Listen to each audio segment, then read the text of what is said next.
Hello students, today we are going to discuss about perfectly inelastic collision. अभी तक हम लोगों ने इलास्टिक कोलिजन डिस्कस किए in one dimension and in two dimension, लेकिन आज जो हम डिस्कस करेंगे वो क्या है, perfectly inelastic collision in one dimension. इसमें आप देखिए, अगर मान लो मेरे पास एक बॉडी है जिसका मास कितना है m1 और दूसरी बॉडी है जिसका मास कितना है m2 और इनमें हो जाती है टक्कर। अब टक्कर की वजह से होता क्या है, हम मान लेते हैं ये u1 वेलोसिटी से चल रही थी, ये u2 वेलोसिटी से चल रही थी और u1 u2 से ज़्यादा है, तभी तो टक्कर हुई इनमें। अब हम क्या कहेंगे, इनमें टक्कर हुई और टक्कर के बाद ये ऐसी ही जुड़ी रह गई, मतलब दे स्टिक टुगेदर। टक्कर हुई और वो टक्कर के बाद स्टिक हो गई, चिपक गई आपस में और ये एक साथ ही बढ़ रही हैं एक कॉमन वेलोसिटी के साथ। अगर ये कॉमन वेलोसिटी के साथ चल रही है तो उसका मतलब ये जुड़ गई हैं, चिपक गई हैं और सेम वेलोसिटी से चल रही है, दे स्टिक टुगेदर। तो अब हमें क्या करना है, वो कॉमन वेलोसिटी कैलकुलेट करनी है, फर्स्ट थिंग। दूसरी हमें क्या करना है, ये दिखाना है कि एक इनइलास्टिक कोलिजन है, इसमें जरूर काइनेटिक एनर्जी लूज हुई होगी और इसका कोएफिशिएंट ऑफ रेस्टिट्यूशन तो आप वैसे ही कैलकुलेट कर सकते हो कि 0 आएगा, क्योंकि what is the formula for coefficient of restitution, what is the basic concept of coefficient of restitution, कि ये टक्कर के बाद इनकी रिलेटिव वेलोसिटी कितनी है डिवाइड बाय टक्कर से पहले इनकी रिलेटिव वेलोसिटी कितनी है, उसकी रेशियो को हम लोग क्या कहते हैं, कोएफिशिएंट ऑफ रेस्टिट्यूशन। अब टक्कर के बाद तो ये सेम वेलोसिटी से आ रही है, तो इनकी रिलेटिव वेलोसिटी जो हम v1 माइनस v2 या v2 माइनस v1 करके निकाला करते थे वो तो 0 आएगी, क्योंकि they are moving with the same velocity. तो इसका जो कोएफिशिएंट ऑफ रेस्टिट्यूशन है वो कितना है, 0। It means it is a case of perfectly inelastic collision. तो अभी हम लोग क्या करेंगे, एक तो फाइनल वेलोसिटी, इनकी कॉमन वेलोसिटी निकालेंगे कितनी वेलोसिटी से आ रही है, और ये प्रूव करेंगे कि इसमें काइनेटिक एनर्जी लॉस हुई है और कितनी लॉस हुई है वो भी हम कैलकुलेट करेंगे, क्योंकि इन इलास्टिक कोलिजन्स में हम जानते हैं कि काइनेटिक एनर्जी लूज होती है। So according to law of conservation of momentum, total momentum before collision is equal to total momentum after collision. So what is the total momentum before collision? That is m1 into u1 plus m2 into u2, और total momentum after collision m1 into v plus m2 into v. So क्योंकि v same है दोनों bodies का, तो हम लोग क्या कहेंगे, m1 into u1 plus m2 into u2, इसमें से v कॉमन ले लें तो v कितना आ जाएगा, m1 u1 plus m2 u2 divide by m1 plus m2, या इसको ऐसे लिख लें, v is equal to m1 u1 plus m2 u2 divide by m1 plus m2, यानी कि कॉमन वेलोसिटी निकालने का काम तो कंप्लीट भी हो गया easily. So it means this is the velocity with which these two bodies which are moving together is like this। आप इसके अंदर अगर न्यूमेरिकल्स में वैल्यूज दे रखी हैं तो पुट करके कैलकुलेट कर सकते हैं। अब हमें ये प्रूव करना है कि इसमें कुछ काइनेटिक एनर्जी लूज हुई है। तो काइनेटिक एनर्जी लूज हुई है वो हम लोग कैसे प्रूव कर सकते हैं, लेट्स सी। काइनेटिक एनर्जी के लिए हम लोग ये देखेंगे कि काइनेटिक एनर्जी इनिशियली कितनी है इस बॉडी के पास, आई मतलब इनिशियल। तो आप देख सकते हो कि ये बॉडी m1 मास की है और u1 वेलोसिटी चल रही है, और ये वाली बॉडी m2 मास की और u2 वेलोसिटी से चल रही है। तो आप लोग क्या करेंगे, इसमें दोनों के जो काइनेटिक एनर्जीज है वो ऐड कर देंगे, तो that will be half m1 u1 square plus half m2 u2 square. This is equation number 1, या लेट्स से सेकंड, उसको फर्स्ट कह देते हैं। जो कॉमन वेलोसिटी कैलकुलेट करिए ना, उसको हम लोग फर्स्ट कह देते हैं। और टक्कर के बाद काइनेटिक एनर्जी फाइनल दोनों की कंबाइंड टोटल वाली half m1 v square plus half m2 v square, क्योंकि दोनों की वेलोसिटी तो सेम है। You can also take m1 plus m2 and v square आप बाहर निकाल सकते हैं, हाफ कॉमन ले लिया और v स्क्वायर भी कॉमन ले लिया। Let's say this is question number 3। अब हम ये कह रहे हैं कि एनर्जी ना लॉस हुई है, मतलब पहले ज्यादा रही होगी तभी बाद में कम हुई है, तभी तो लॉस हुई होगी। तो आप क्या करेंगे, काइनेटिक एनर्जी इनिशियल को काइनेटिक एनर्जी फाइनल से माइनस करके देखेंगे। तो आप क्या करेंगे, half m1 u1 square plus half m2 u2 square में से half m1 plus m2 V square minus कर देंगे। So kinetic energy initial minus kinetic energy final is equal to half, बिल्कुल कॉमन ले लें, और अंदर रह जाएगा m1u1 square plus m2u2 square minus m1 plus m2 into we square. सो ये जो काइनेटिक एनर्जी इनिशियल और काइनेटिक एनर्जी फाइनल का डिफरेंस आ रहा है वो तो आ ही रहा है। अब इसमें आप क्या कर सकते हैं, जो v आपने निकाला था ये वाला, ये एक्सप्रेशन, वो यहाँ पे वी स्क्वायर जो कॉमन निकाल रखा है उसमें पुट कर सकते हैं। तो क्या करेंगे, m1u1 square plus m2u2 square को तो ऐसे ही रहने दे, minus m1 plus m2 into जो ये v स्क्वायर है ना, उसकी जगह m1u1 plus m2u2 bye m1 plus m2 का स्क्वायर आप यहां पे लिखते हैं। अब देखो जब स्क्वायर है तो वो ऊपर भी लगेगा नीचे भी लगेगा, दोनों तरफ लगेगा। तो हम लोग इसको लिख सकते हैं, हाफ तो बिल्कुल बाहर लिखा ही हुआ है, m1u1 square plus m2u2 square minus m1 plus m2, ये जो था हमारे पास स्क्वायर था ना पूरे पे, तो ऊपर नीचे लगा दें स्क्वायर को, ऊपर भी स्क्वायर नीचे भी स्क्वायर, ए बी का होल स्क्वायर, दैट इज कि इसको ऐसे लिखें m1u1 प्लस m2u2 ऊपर भी स्क्वायर और m1 प्लस m2 नीचे भी स्क्वायर, अलग अलग स्क्वायर। एक कट जाएगा, एक कैंसिल हो जाएगा, तो एक ही बचेगा नीचे। और आप चाहें तो इसके नीचे 1 मानते हुए इन दोनों का आप एलसीएम ले लें, सो दैट विल बी, एक तो बचे ही है ना m1 प्लस m2, तो ये इसके साथ मल्टीप्लाई में चला जाएगा, m1u1 square plus m2u2 square into m1 plus m2 minus m1u1 plus m2u2 whole square.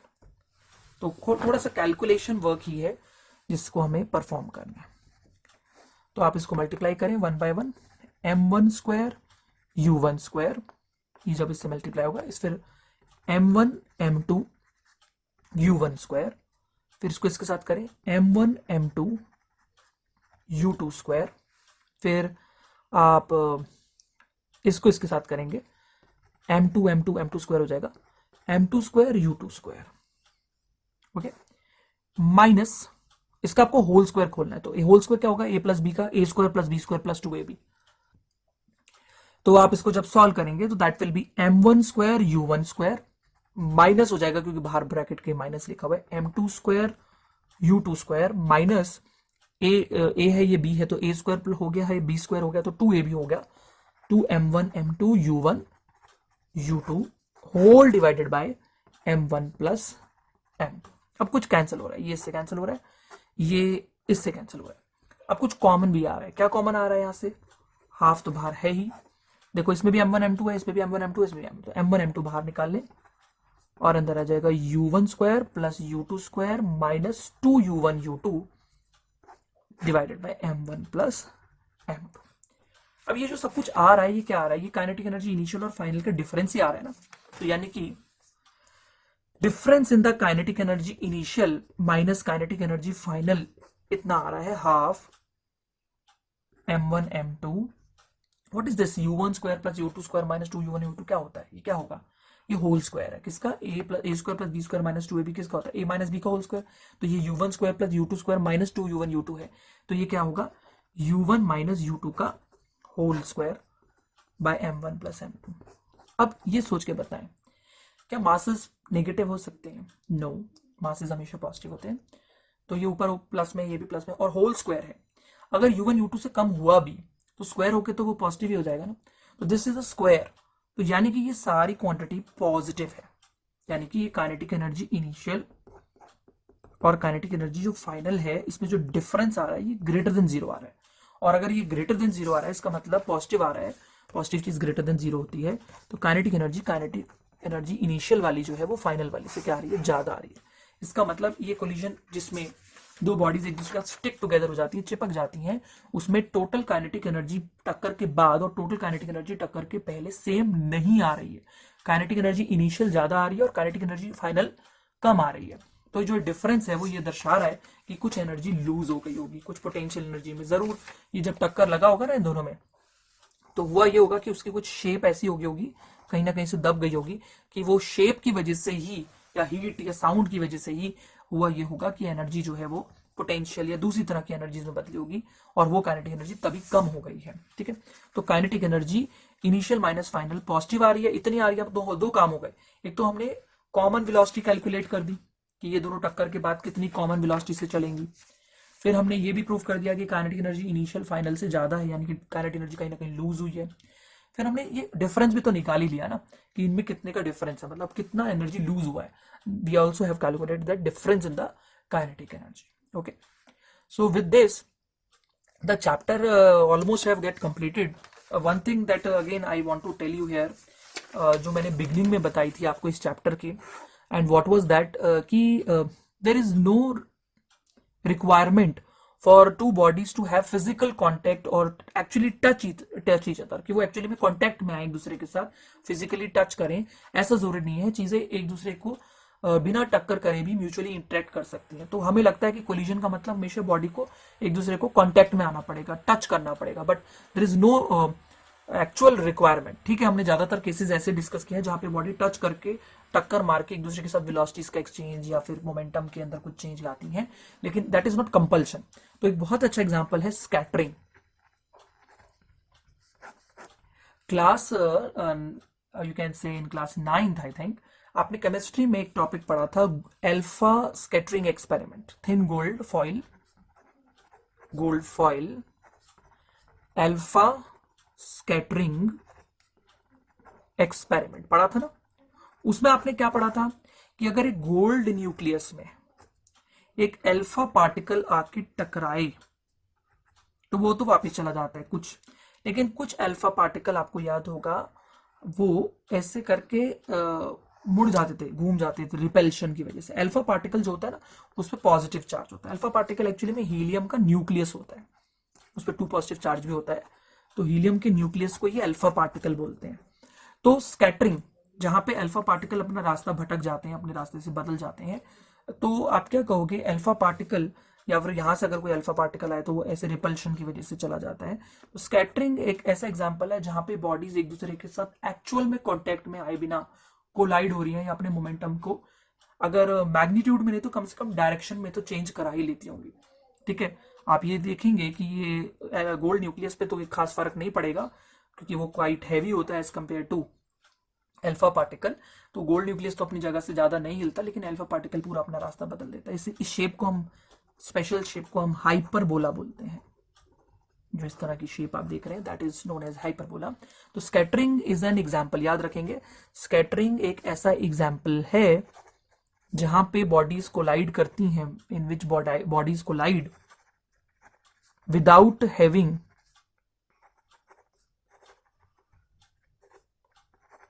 Physical contact. Okay, उनमें कोई फिजिकल कांटेक्ट ना होने के बावजूद भी बॉडीज एक दूसरे को कोलाइड हो रही है, उनके मोमेंटम में चेंज आ रहा है। तो स्कैटरिंग में बिना किसी कांटेक्ट के कोलिजन वाला एग्जांपल जो है उसे हम स्कैटरिंग बोलेंगे। और कुछ और एप्लीकेशंस भी कोलिजन्स के लेकर हम यहाँ पे डिस्कस करना चाहेंगे। आप लोगों ने क्लास 10th के अंदर, क्योंकि ये कुछ पिछली क्लासेस की बातें भी हम लिंक कर जा रहे हैं यहाँ पे, क्लास 10th के अंदर एक टॉपिक पढ़ा था न्यूक्लियर रिएक्टर्स। न्यूक्लियर रिएक्टर्स में आपको याद होगा हम लोग एक चैम्बर की बात करते थे, और उस चैम्बर के अंदर यूरेनियम 92 जिसका एटॉमिक नंबर और 235 जिसका मास नंबर है, उसके एज अ फ्यूल यूज करते थे। यूरेनियम एक फ्यूल यूज होता था, और इसमें एक तरह की चेन रिएक्शंस चला करती थी, कंट्रोल्ड भी हो सकती है, अनकंट्रोल्ड भी। और उसमें होता क्या था कि यूरेनियम के फ्यूल के ऊपर न्यूट्रॉन हिट करते थे, स्लो मूविंग न्यूट्रॉन जिसे हम कहते हैं ना, स्लो मूविंग या थर्मल न्यूट्रॉन्स बोलते हैं, स्लो मूविंग न्यूट्रॉन्स। अब होता क्या है कि जब यूरेनियम के ऊपर न्यूट्रॉन आके टकराता है स्लो मूविंग, तो फिजन हो जाता है उसका, और उसमें बेरियम क्रिप्टन छोटे या मिडिल साइज न्यूक्लियाई प्रोड्यूस होते हैं, और साथ के साथ 3 और नए न्यूट्रॉन भी प्रोड्यूस होते हैं। इस तरीके से आपने एक न्यूक्लियर रिएक्शन पढ़ी थी, फिजन रिएक्शन। लेकिन जो ये न्यूट्रॉन होते हैं ये फास्ट मूविंग होते हैं। ये जो न्यूट्रॉन्स होते हैं these are fast moving neutrons, और इन न्यूट्रॉन्स को हमें क्या करना होता है, स्लो डाउन करना होता है, और स्लो डाउन करने के लिए एक मटेरियल यूज होता है जिसको हम बोलते हैं मॉडरेटर। तो मैं फिर बता दूं, न्यूक्लियर रिएक्टर्स में uranium as a fuel use होता है जिसका फिजन होना होता है। फिजन मतलब टूटते हैं वो छोटे या लाइटर न्यूक्लियाई में, मिडिल साइज न्यूक्लियाई में। यूरेनियम एक बड़ा न्यूक्लियस है, तो उसको फिजन कराने के लिए एक स्लो मूविंग न्यूट्रॉन चाहिए होता है, और न्यूट्रॉन जब टक्कर मारता है यूरेनियम पे तो उसका फिजन होता है। तो अब हम ये देखना चाहते हैं कि ये जो न्यूट्रॉन्स हैं जो बन रहे हैं वो तो फास्ट मूविंग है, और हमें फर्दर फ्यूजन करवाने के लिए इन यूरेनियम न्यूक्लियस के ऊपर न्यूट्रॉन की हमें इनको स्लो मूविंग करना पड़ेगा, ठीक है, मॉडरेटर की मदद से। तो अब हम मॉडरेटर को यूज कौन सा करें? यहाँ क्वेश्चन ये उठता है कि न्यूट्रॉन्स को स्लो डाउन करने के लिए which is the most suitable material, और उसमें जो हम यूज करते हैं वो है हैवी वाटर। हैवी वाटर जिसको हम बोलते हैं D2O, ठीक है, D2O। अब आप कहेंगे ये डी क्या है? एक्चुअली में हाइड्रोजन जो होता है ना, उसके 3 आइसोटोप्स होते हैं, H11, H12, H13। इसको हम बोलते हैं नॉर्मल हाइड्रोजन या प्रोटियम, इसको बोलते हैं डिटीरियम, और इसको हम बोलते हैं ट्रिटियम, ठीक है। तो हाइड्रोजन के क्या है, ये 3 आइसोटोप्स हैं। तो जो नॉर्मली हम वाटर पीते हैं उसमें जो होता है वो H2O होता है, लेकिन उसमें बहुत ही ट्रेस अमाउंट में एक D2O भी होता है। उसको किसी तरीके से कंसंट्रेट करके अगर अलग कर ले तो हमारे पास हैवी वाटर स्पेशली आ जाएगा। तो हम लोग मॉडरेटर में आमतौर पे क्या यूज करते हैं? Heavy water. मॉडरेटर का क्या काम है? स्पीड को मॉडरेट करना या कम कर देना। तो जो फास्ट मूविंग न्यूट्रॉन्स हैं, अगर हम उसको स्लो मूविंग न्यूट्रॉन्स में जो हमें चाहिए उसके बिना फ्यूजन नहीं होगा में कन्वर्ट करना चाहते तो हमें मॉडरेटर डालना पड़ेगा, और हमें मॉडरेटर में D2O डालना पड़ता है। अब क्वेश्चन जो एग्जाम में आ सकता है आपसे वो ये है कि वाई हम लोग D2O को ही क्यों पसंद करते हैं? Why D2O is used as moderator. इसको मॉडरेटर की तरह इस्तेमाल करने का रीजन क्या है, ठीक है, इसको हम क्यों यूज करते हैं? तो हमें मॉडरेटर की तरह इसको यूज करने का कारण बताना है। तो इसके अंदर आपको जो क्वेश्चन आता है वो कंपेयर करना आता है कि अगर आपको सिंपल वाटर क्यों नहीं यूज करते हम लोग, D2O को यूज क्यों करते हैं, या फिर हाँ हम लोग बहुत हेवी जैसे कि लेड जैसे मॉलिक्यूल एटम्स को क्यों नहीं यूज करते? तो क्वेश्चन हमारे पास इस तरीके से बनेगा। इलेक्ट्रॉन जैसे हल्के पार्टिकल्स क्यों नहीं यूज करते हैं? अब मैं आपको H2O से पहले इलेक्ट्रॉन्स और लेड के साथ क्या प्रॉब्लम है वो एक जैसी है उसके बारे में बात कर लेते हैं। इलेक्ट्रॉन बहुत हल्का पार्टिकल है और न्यूट्रॉन बहुत हैवी है उसके कंपैरिजन में, एक बात। और न्यूट्रॉन तो चलो हैवी है लेकिन लेड उससे भी ज्यादा हैवी है। तो होता क्या है कि अगर एक बहुत ही हैवी पार्टिकल, जो हम स्पेशल केसेस पढ़े थे उसमें हमने पढ़ा था जैसे V1 is equal to M1 minus M2 by M1 plus M2 into U1 plus twice of M2 by M1 plus M2 into U2। अब अगर मान लीजिए ये बहुत भारी न्यूट्रॉन का मास इलेक्ट्रॉन के कंपैरिजन में लगभग 2000 टाइम्स ज्यादा होता है, तो अगर आप इलेक्ट्रॉन के मास को इस M2 को नेग्लेक्ट कर दो तो आपके पास क्या आएगा? M2 को आप क्या लिख सकते हैं? 0। और नीचे भी आप इसको 0 लिख दें, और U2 में अगेन M2 बहुत कम है तो उसको भी आप नेग्लेक्ट कर दें, तो M1 से M1 कट गया तो U1 आ गया। अब हमने क्या देखा कि V1 U1 के बराबर आ रहा है। अगर न्यूट्रॉन इलेक्ट्रॉन को टक्कर मारेगा, बहुत ही हल्के पार्टिकल को टक्कर मारेगा, तो उसकी वेलोसिटी टक्कर के पहले जितनी थी टक्कर के बाद भी उतनी रहेगी, मतलब ये न्यूट्रॉन स्लो नहीं होगा।